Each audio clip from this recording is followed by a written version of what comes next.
we've got a special guest on the channel today. This is Hi guys. Martin Borgmeier. Is that me. the correct pronunciation of your name, yeah? Yeah, so the problem is when I speak English, I always pronounce names wrong, the wrong way. Because there's the guy today, David Egger. He's actually called David Egger, but why do I say David Egger? You say it in English. So in German, my name is Martin Borgmeier. Martin Borgmeier. Yeah. So Martin Borgmeier is a European long drive competitor. He won the European Long Drive Order of Merit last year. Yeah. And that was your first season, wasn't it? Basically, your first season come out and won. So we're just going to have a chat today. I put out some questions on the YouTube community yesterday. What do you want to ask Martin? I've got some questions here that we're going to start with. I've only seen 2 of them by now, so... And yeah, if you know my subscribers, you've got to be a bit worried about some of these questions. So from the top, we're going to ask all of them. There's only about 12, and he's got quite a good sense of humour, so I'm sure he won't mind. Okay, number 1. Hammy0141 asks, why isn't there moose flavoured cat food? Well, I know what a moose is. It's some kind of deer, right? Yeah, with the big horns, or how's it called, or whatever. Horns. So, where do they live? In Canada, right? Yeah. In Canada. There are. Well, yeah, it's mainly in Canada, America. That's so North American. Probably there's no moose flavored cat food in Europe because we have moose in Europe? I don't think cats have got a taste for moose. I like the way that you've actually seriously thought about this as Probably they have, but what kind of flavored cat food is there actually? I don't own a cat. I know there's Felix and there's probably like chicken and mushroom. Do they like curry? Maybe. I have no clue. I have no clue. It depends what you feed them. But I'm gonna ask my neighbor's cat because I don't have one. Okay, so we'll get back to you with that one. But they do get a bit more normal. So Apo Matson asks, how fast was your club at speed when you were 15 years old? So the true answer to that is I don't know, because that time there was no TrackMan. When I was 15 years old, we were practicing like this. There was my coach, he was putting the camera behind me and in front of me, so we did the face shot and the shot from behind, and went into his room and checked for the swing plane. And that's about it. That's how that's how we practice. And then there was this big revolution with the how was it called, scope system. So it was an indoor kind of system with 2 cameras in the back and in the front. So you could see the swing from both sides at the same time. So that was the big revolution. Revolutionary stuff. Exactly. So there was no TrackMan. So I don't know. I didn't know you played golf at 15 years old. I thought you were new to it. Did you play a bit? Because you used to play basketball, didn't you? You're right. When I was 15 years old, I just stopped. Because I started when I was like 9 years old, was pretty good as a junior. So I played the German championships and everything, and when I was 13 years old, my handicap was 4, and that time it was really good. That is good. That time it was good. Nowadays they have like plus handicaps everywhere, right? Because the sport got bigger and bigger, and people got better and better, and also the equipment got better and better, I think. But that time it was pretty good, it was pretty decent, and but when I had my first girlfriend, my first motorcycle, and it went out the window. Yeah, things changed a little bit. I started playing basketball, went to the gym and stuff, so I didn't play golf for like 7 years, I think, and then came back and hit the ball a long way. Now that I know you're good, we need to have a match on the channel, like me v you, because I do quite a lot of golf vlogs where we just go out and play golf. Like one-on-one match play. And I'm pretty sure that they'd want to see me play Europe's longest hitter. So we need to sort that for the next one. Okay, we can do that. But the next German event, if it's not too cold. That's the problem. That's the main problem. I need some temperature because otherwise it's going to be hard. And do I have to pitch? I do have to pitch. Yeah, you have to do everything. That's the annoying thing about golf. You actually have to chip and putt. The hard stuff about golf actually is to hit 75 and 95 yard pitches. I know. Because that's not used to that. That's something you have to practice, because that's the really hard part. Okay. Right. Next is this is quite good actually. Actually, I'm going to skip a few. So Mr. Bob Gray asks, what do you feel is the #1 key to better club head speed? That is a very broad question, but what would be the #1 key to better club head speed? It depends on the player who asks. So if it's someone who's really strong and hits the gym regularly, Yeah.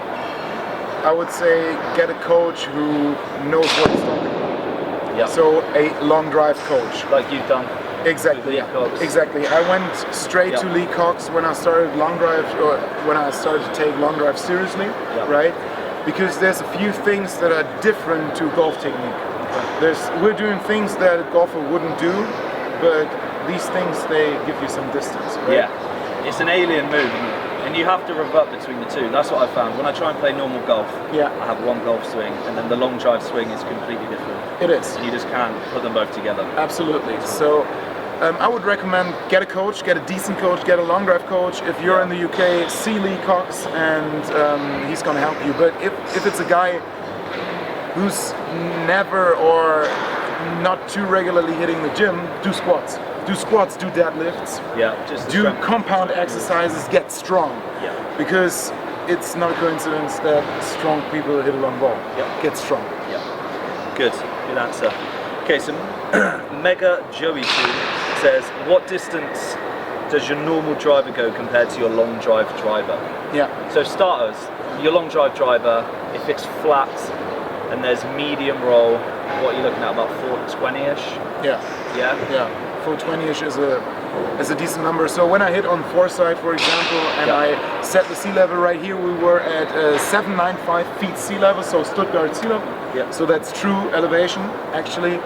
My balls go like, if I hit a really good ball, it's like 430. Decent balls are like 400. So my average got pretty good the last month, so I'm pretty happy about that. So, and that's when it's coming off the club at about 210, 215? Yeah, so my fastest ball yesterday was 216. Yeah. But obviously there's always a difference between competition and practice, because in competition you're always a bit more pumped, the adrenaline pushes you a bit faster, and I'm always faster in competition. So last year I've seen my fastest ball speed was 223.7, so almost 224. Which is ridiculous. On trackman. If you don't know what, I mean, put into comparison, so Cameron Champs has come out on the PGA Tour, the longest hitter by miles. He's averaging like 10, probably 5 to 10 miles an hour faster than anyone else on tour, and he's 190, and mine's getting up to like 220.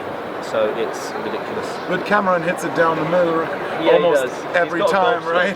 Right. So, so 420, 400 to 420 long drive driver. Take that back to a normal size driver, like what, 6, 7 degrees? What do you play? Yeah, I play 7.5 degrees and at 45 inches. So that goes like, when I just hit a normal shot, that's like 380. 380, just normal. For a normal shot. When I really try to push it, it also goes like 400 yards, but that's not a thing you do with a playing driver, right? Yeah. You don't want to go all out at a playing driver, or you don't want to do a long drive swing with a playing driver. Yeah. You can, but there's no point doing it, right? So yeah, just 380, mate, to answer that. So Jack Speed says, when hitting a set, do you first try and get one in play, or do you go 100% from the get-go? That's a good question. That's a really good question, because I learned a lot about this during the last season. Because when I just started, I tried to do everything the same way. So on the European Tour, we hit 6 balls last year. Yeah. Now we're changing to 8 balls. We adapt to the American system, which is quite nice. But at that time, I tried to do all the shots the same way, right? Because I thought it was a good thing to do. Yeah. But is this where the grid finder fade come in? Yeah. Yeah. Now the grid finder fade comes in because I see you post about that. Yeah, I learned that you have to adapt. Like in golf, it's actually the same thing. You have to adapt to different situations, right? Yeah. Sometimes you hit into the wind. Sometimes you hit downwind, wind from the left, wind from the right, and so on. Sometimes you play a match play against someone who bombs the first ball, right? And you have to adapt to it, no choice, right? Exactly.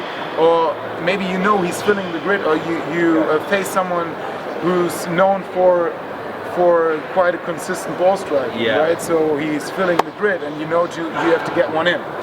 And that's why I created the grid finder fade. So I have different setups for different situations, and now I always try to get one in. And it's not the only reason that I try to get a ball in play, but I tend to have a club path that comes a little bit too much from the inside. So when I hit a bad ball, it's a ducker, right? My bad balls are ducker. So I try to hit fades in the very beginning of the set to adapt my club path. So to get back to the club path, in the very beginning, I try to feel like the club path is coming from the outside to hit a fade, right? Yep. I try to pull it, so that you pull a fade or however you call it, right? I try to pull it.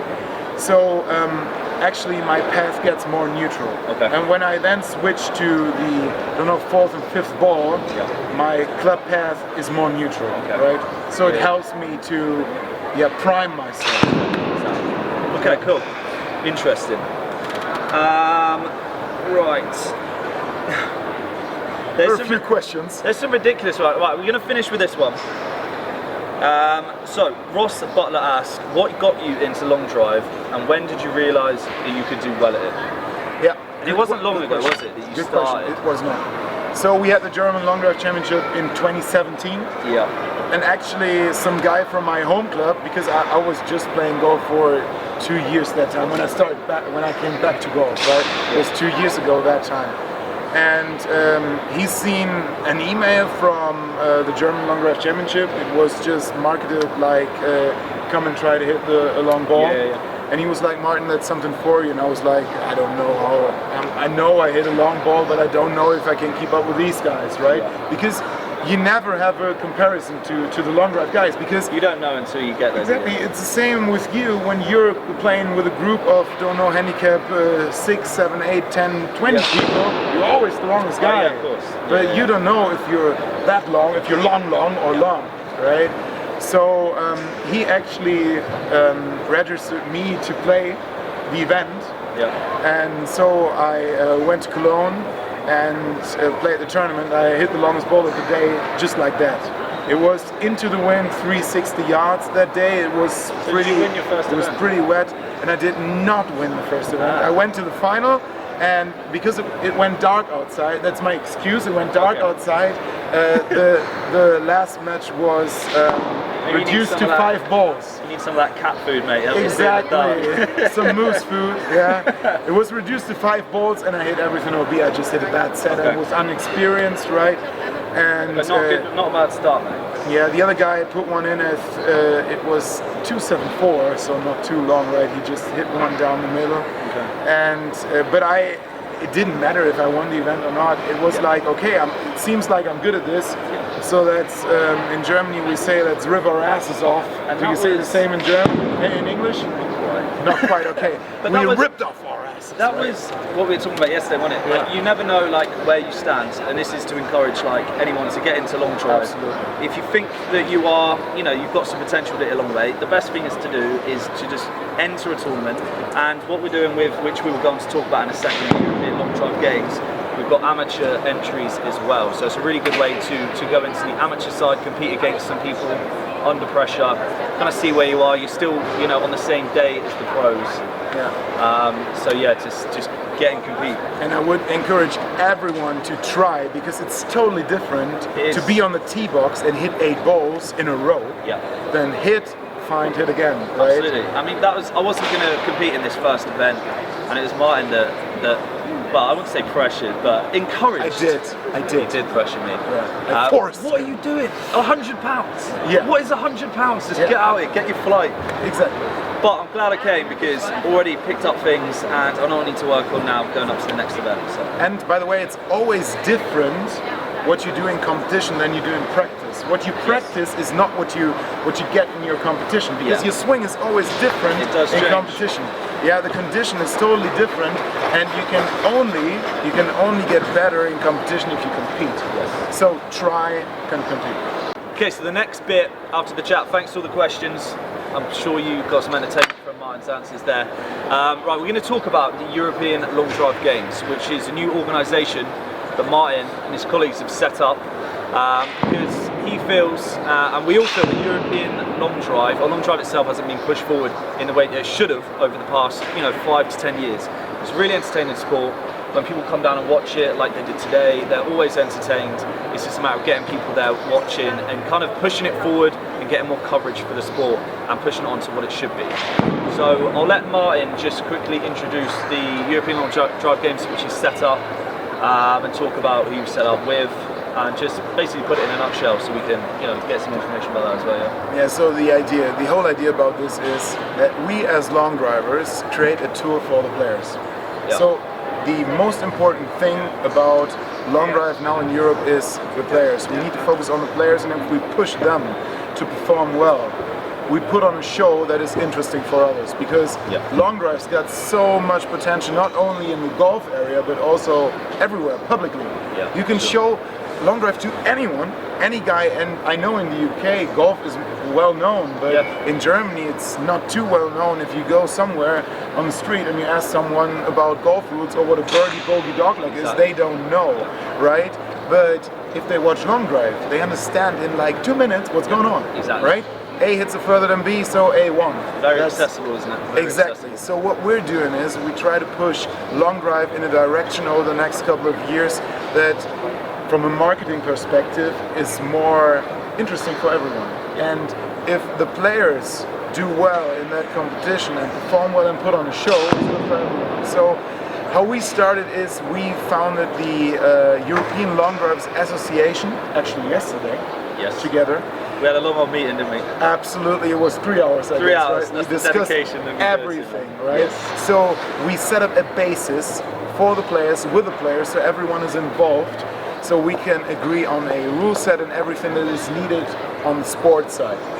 And as a company, me and my colleagues, we run the European Long Drive Games. So we take care that everything is run well, that we have the locations, that everything is marketed well, right? So, and that's why we start with our Instagram channel right now as a first start off, European Long Drive Games. Everybody So yeah, I'll tag that. Follow that, and you tag that as well. I'll tag that, and I'm in charge of the social media side of things. He is. I'm appointed as the social media man for the European Long Drive Association. So absolutely. I will push that as much as possible with my YouTube channel for sure. Exactly. So the idea is, because we're coming from all over Europe, right?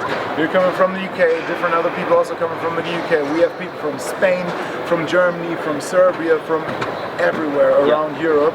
So it's quite easy for us to manage to get locations where we can actually play long drive, because it's not too easy for some guy from Germany to find a place in, don't know, Spain where you can do long drive, because you need some space. Because we're hitting a long way, and most driving ranges aren't long enough to even practice. So where do you want to do a competition? You need a hole that is long and wide enough to play at, right? It is a problem. So it's actually a thing we're doing together as a group, as an association, right? And we as a company take care that everything is pushed in the right direction from a marketing perspective. Exactly.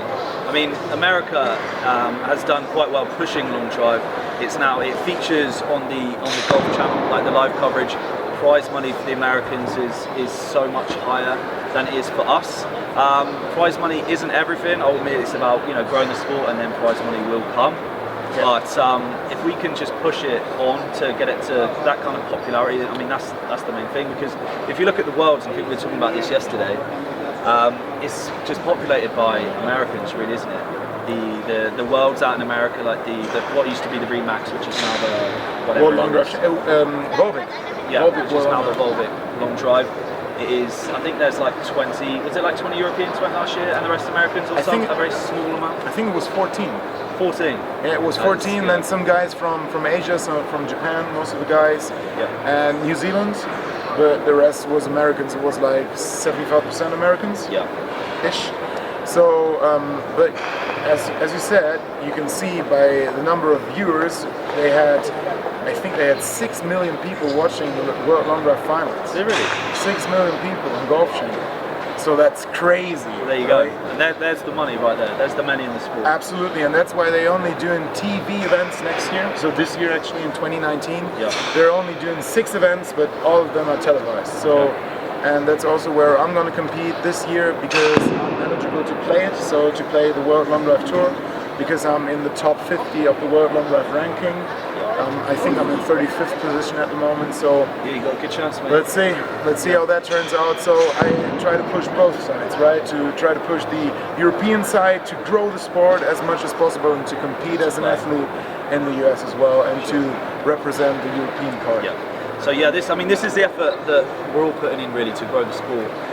We're going to be, as we just said, we set up the European Golf Drive Association. So we've got a full schedule which is going to be coming up soon. We haven't quite worked out exactly where and when, because it was kind of like a last minute thing that you decided to set up for this year. It was actually supposed to be for 2020, but we're getting into it now. We're sorting out venues at the moment. As soon as they're up, it's going to be on the website, I'm guessing, which is now live, right? So I'll link that in the description if you just keep an eye out on that. And I mean, they're going to be in, at the moment we've got England. We have 3 events actually. Yeah. We already have England, March the 30th. Yep. At Jordan's Golf Club. We have Germany in Munich, and we're soon going to announce France. There you go. So that is the events we've got set up so far. So if you're in the area, we'd love you to come along. And yeah, it was good to sit down, Martin. You enjoy that? See you. Thank you very much, buddy. Perfect. Thank you.